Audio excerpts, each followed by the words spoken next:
छत्तीसगढ़ के ईसाई समुदाय ने कल 5 हमले झेले हैं, जबकि हमारा पवित्र दिन इतवार होता है जिसके दिन हम प्रार्थना करते हैं अपने घरों में।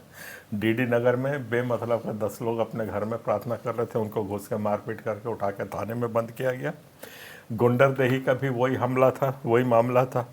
महासमुंद में दोपहर को 12 बजे 1 बजे एक साथ लोगों का परिवार बैठ के अपना भोजन कर रहा है, और भोजन करने के पहले जैसे हमारी प्रथा है प्रार्थना करने की, तो वो प्रार्थना कर रहे थे आप खाने के लिए, उतने में ये लोग अंदर आ गए, घुस गए, मारपीट कर दिया। और कितना दिल दहलाने वाला है ये दृश्य है। देखिए, उनको मारते पीटते ले जा रहे हैं और उसके 2 साल के बच्चे को अकेला घर में छोड़ दिया है जो बिलख बिलख के रो रहा है।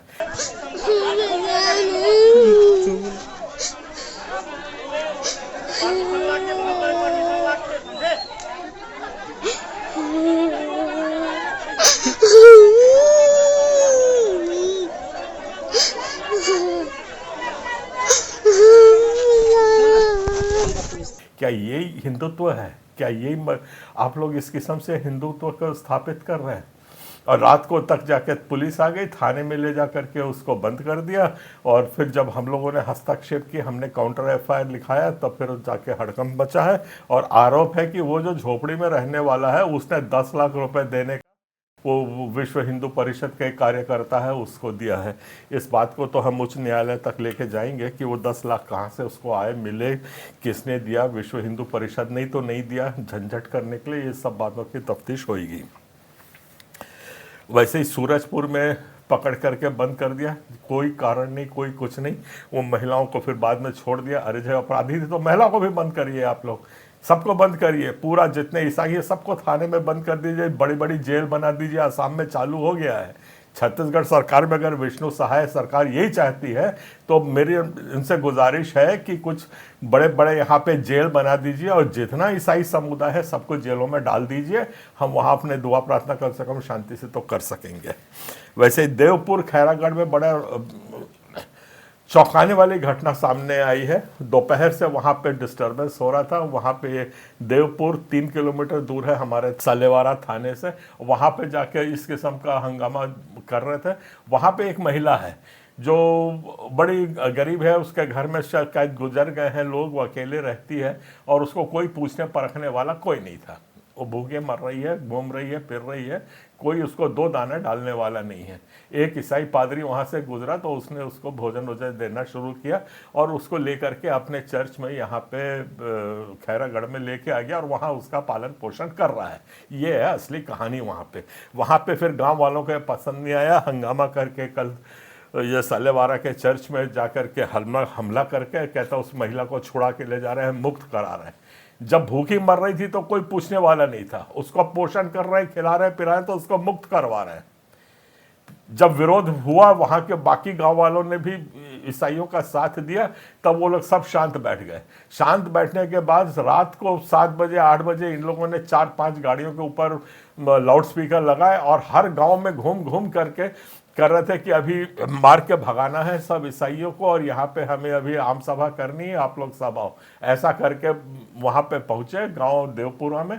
वहाँ पर पे जब पहुँच करके जब हंगामा होने लगे तो अब धन्यवाद देता हूँ पुलिस को। पुलिस भी समय पे वहाँ पहुँच गई, टीआई साहब भी पहुँचे और डीवाईएसपी साहब भी पहुँचे। पर सवाल ये है कि ये लोग रात को इतना हंगामा कर रहे हैं तब लॉ एंड ऑर्डर नहीं बिगड़ता है। हम लोग 10-12 लोग अपने चर्च में करते हैं तो बाहर से गांव के लोग नहीं आएंगे, इससे हमारे लॉ एंड ऑर्डर होता। पुलिस एक्ट कहाँ गई, कहाँ लॉ एंड ऑर्डर गया, किससे परमिशन लेकर के उन लोगों ने पोंगा लेकर के रात को चलाया, कौन सी संस्था ने आज वहां पे आम सभा बुलाई? क्या ये सब की जांच होना अनिवार्य नहीं है? न्याय के हित में क्या ये करना ठीक रहेगा? और इस किस्म के ये जो उत्पात मचा रहे हैं, ये सारा का सारा एक सोचा समझा हुआ षड्यंत्र है। और जिसके ये तो सब कठपुतलियां हैं जितनी मैंने आपको गिनाई, और इन कठपुतलियों को नचाने वाला कोई और है जो कहीं और बैठा हुआ है।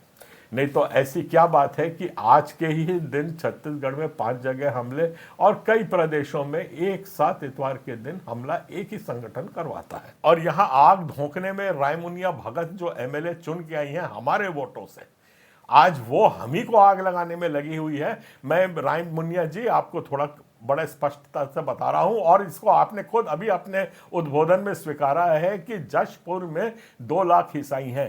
जब लड़ाई से, तीर से, तलवार से नहीं सकला तो धार्मिक रूप से हमके गुलाम बनाना है।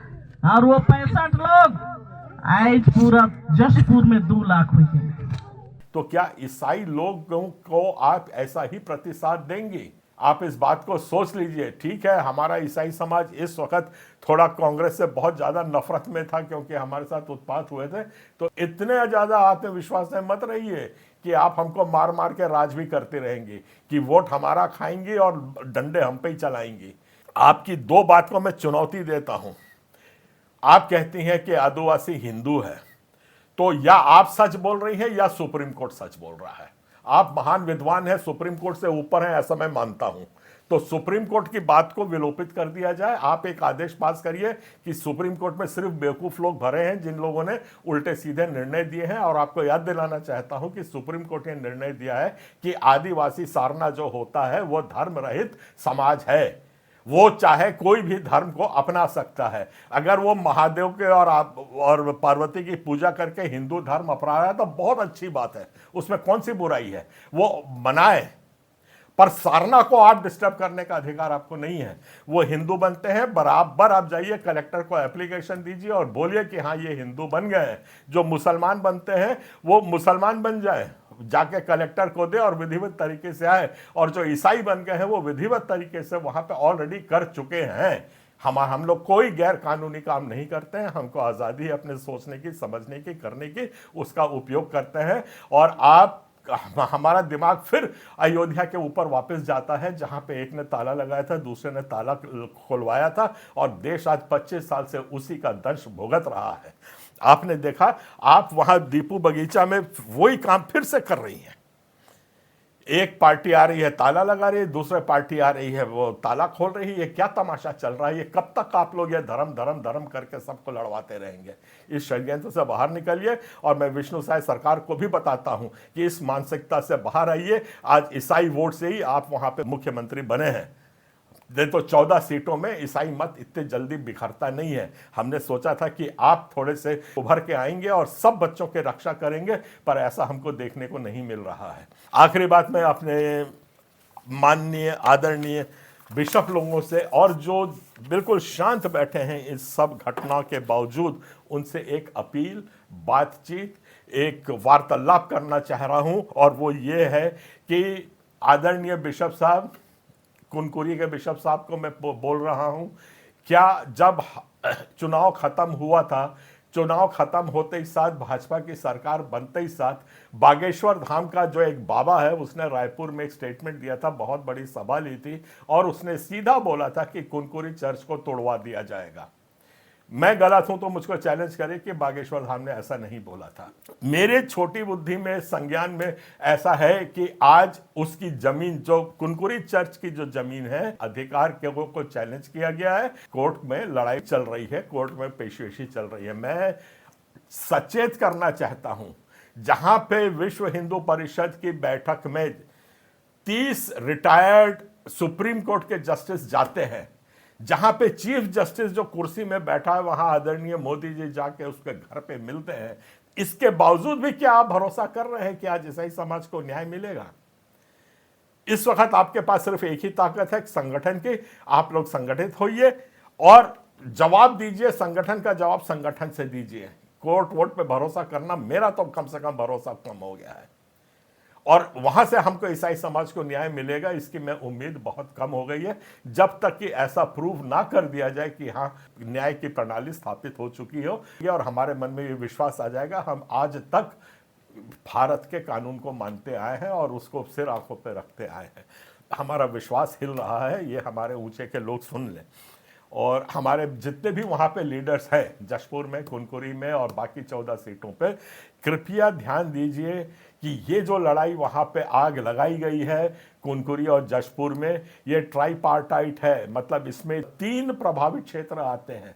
सबसे पहला है सारना आदिवासी लोग, दूसरे जो जिनको रायमुनिया भगत हिंदू आदिवासी बोल रही है, जो कि है नहीं, सुप्रीम कोर्ट ने उनको हिंदू, एक वो है, और तीसरा एक हमारा समाज है जो सबसे बड़ा ईसाई समाज आज वहाँ पर है। ये तीनों में से दोनों पार्टियों ने अपने अपनी बात पक्ष समाज के सामने रख दी है। उन लोगों ने आकर के जो कुछ उनको बोलना करना था उनने किया है। सिर्फ एक हमारा समाज है जो आज तक कोई स्टैंड नहीं ले पाया है। आप खुल के आइए, सामने बोलिए, जो कुछ भी आपका स्टैंड है। समय आपको माफ नहीं करेगा। आपकी चुप्पी के कारण जहां हजारों लोग भुगत रहे हैं, इसको अब ईसाई समाज और बर्दाश्त नहीं करेगा। प्रतिक्रिया देने की और जवाब देने की संविधान के दायरे के अंदर आज हमारी ईसाई समाज को बहुत जरूरत बढ़ती जा रही है। कृपया अपनी इस घोर निद्रा से बाहर निकलिए और समाज का उत्थान करिए, अपने धर्म की रक्षा करिए और संविधान को सबसे पहले बचाइए। ये मेरे आपसे गुजारिश है। सबको धन्यवाद। जय जोहार, जय छत्तीसगढ़, जय मसीह।